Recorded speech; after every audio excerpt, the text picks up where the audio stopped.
Okay, so let's talk about how to handle splitting bugs in Jira. So we're really talking about a situation where you don't even know if you should be splitting it, but you know you can't keep it the way it is. So let me walk you through the situation. And this is an example of some of the stories that you'll find on the Back Office Club.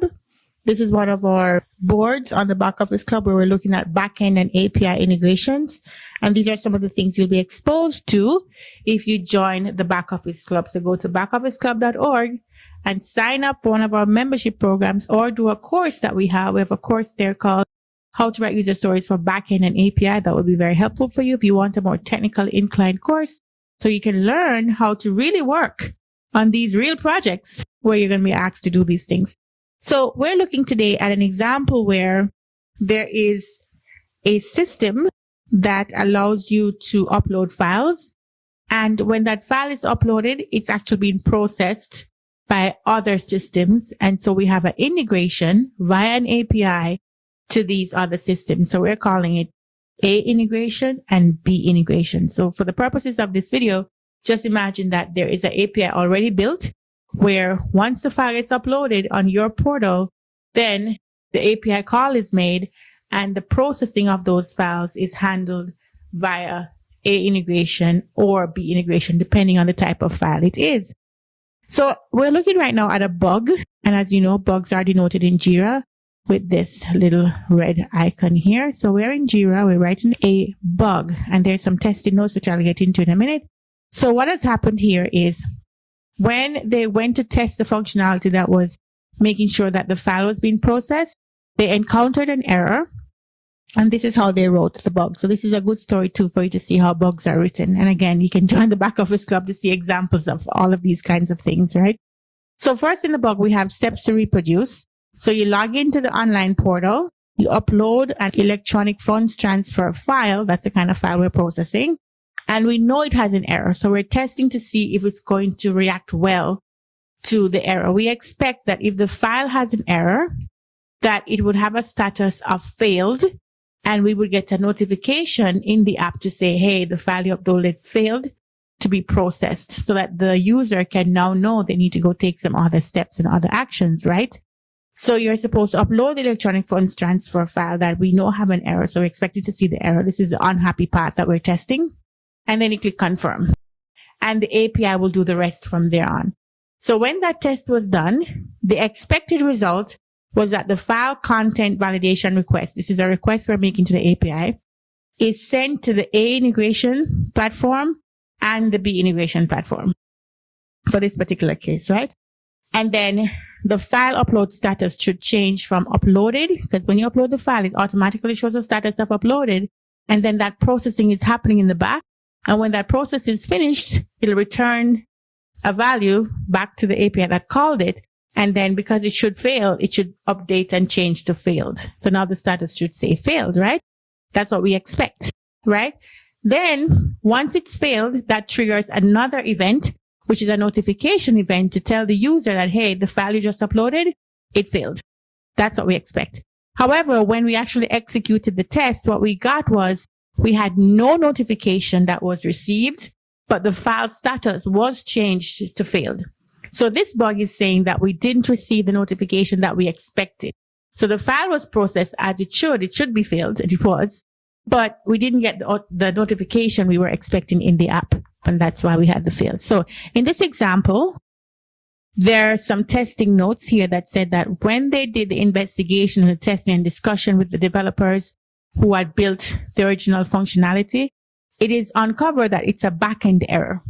So the notification normally is something you see on the UI, but in this case, the backend has to get the error from the integration and then the UI will display it. So it's really something for a backend engineer to fix. And further discussion, they uncovered that the backend should return the error in the payload. Payload just means the call that you're getting back from the API. Don't worry about that. The failed status error could be any error. So when they get back the status of failed, it could have failed for any number of reasons.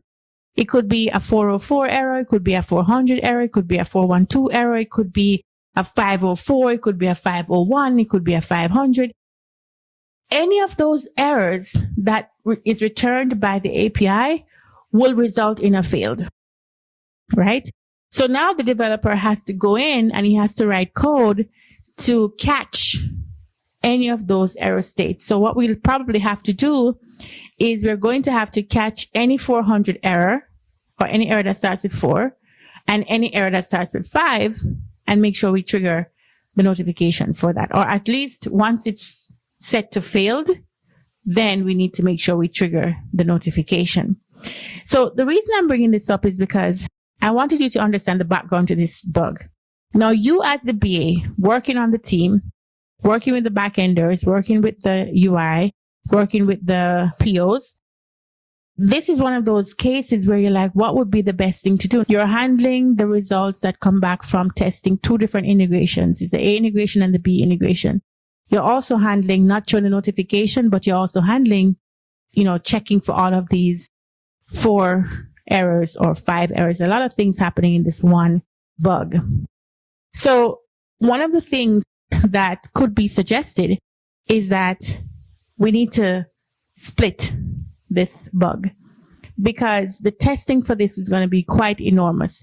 We have to test for, do you get the notification when it's a A integration? Do you get a notification it's a B integration? Do you get notification for 504? Do you get notification for 503? Do you get notification for 501? Do you get notification for 412? And being able to replicate that in the back end is a lot of coordination, because imagine in a world where each of these teams are working separately. So there's a separate team for the B integration, a separate team for the A integration, and you're on a team that's working on just, continuity of the product, right? So just being able to test for this bug alone is a lot. So one of the things that could be suggested is that, hey, let us split the ticket. First you call A integration, then you call B. If A integration passed and you got to B and that's where the error was, then B is going to pass that back to the application. Or it could have been that it got stopped at A. So you don't know, but you have to test for all of that. So one of the questions is, how do you split this bug? Do you split it down the line of the different types of errors? Because you could be handling 400 errors separately from how you handle 500 errors, because the developer has to write code that catches everything that could happen. And in this case, because I spoke to the developer, I know this very personally. In this case, the errors could be coming from different places. So we would go to the test and we would test and try to simulate a 400 error or a 403 or 404, and it's fine. But then there are many other places where that same error could come from. And how do you write a code that can catch everywhere it's possible that it's coming from? That was one of the challenges. So one of the best ways to handle an issue like this is try not to group things together in the bug. I know it came out of one test, but try not to group it together. The suggestion I would have in a case like this would be to have 2 separate bugs, one for the A integration and one for the B integration.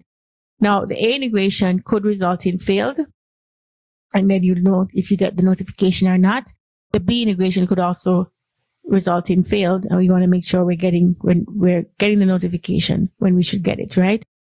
And it also helps the developers to focus on what they're building. So in the A integration ticket, they can try to cover all the places where they can get back an error when they're dealing with that integration API. And then even somebody else could work on the B integration as well. So work can happen in parallel, and we don't have to get this one ticket that has this bug stuck, because we got to first do A, and then maybe it takes a whole sprint, and then we got to move it to another sprint to do B, and the ticket is just there for a very long time, right? So it's best to split it. And then there's a lot of coordination that would be needed to test this. So being able to have discussions with the A integration team to say what could be the scenarios that you could help us to reproduce this. Especially if this is something that's in production, you might want to think about, how do I get this replicated to a lower environment, such as my testing environment, my QA environment, so that we can test it before we actually get it into one of those sandbox or pre-prod or any of those production style environment. Not prod itself, because obviously you have to test it before you put it in prod, but in the environment that has all the data, just like prod, like a UAT environment, for example, right? So how do we make sure that we can test it in our lower environments before we elevate it to the other ones. So my suggestion is to split it by integration.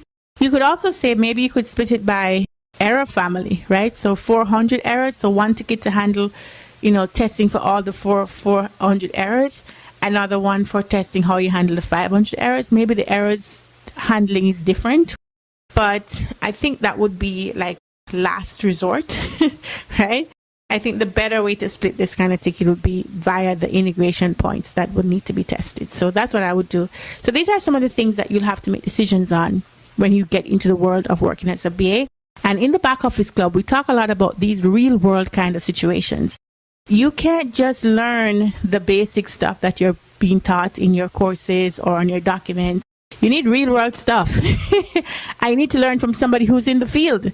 And that's why I encourage you to check out the Back Office Club, where we can talk about very practical things like this. And how do you actually make good decisions so you can lead your team and you can actually help them deliver on time and high quality stuff. All right. Thank you so much for watching. I hope this was helpful, and I will see you in the next video. Thank you. Bye.